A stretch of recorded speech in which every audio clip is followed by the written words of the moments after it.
We understand that we have to develop a loving relationship with Krishna, but we also understand that in order to live happily in the society, we need to develop a loving bondage or relationship with our current family members, such as father, mother, husband, wife, children.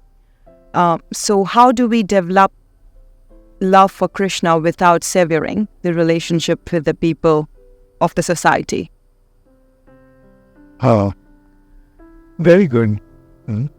You see, relationship means loving attachment. And these relationships generally develop based on two factors. In the material nature, the relationships develop through the body. The body's father, body's mother becomes our father and mother. Body's children, body's wife, body's husband, body's friend. And with the body in the center, we develop these relationships. And eventually, those relationships do not really provide the fulfillment of the heart that we all are actually hankering for.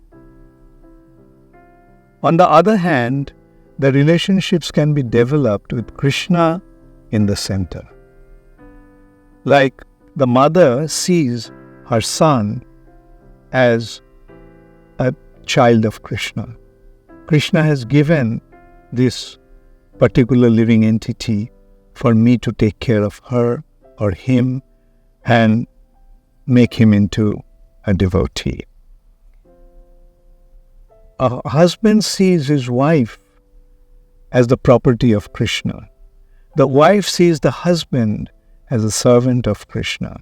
In this way, we can maintain all these relationships with Krishna in the center.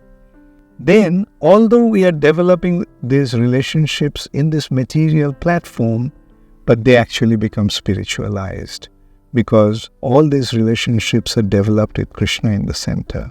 And when we do that, then all these relationships become eternal. Because with Krishna in the center, we become related to each other with a permanent bond, and in that relationship extends beyond this material nature into the spiritual nature.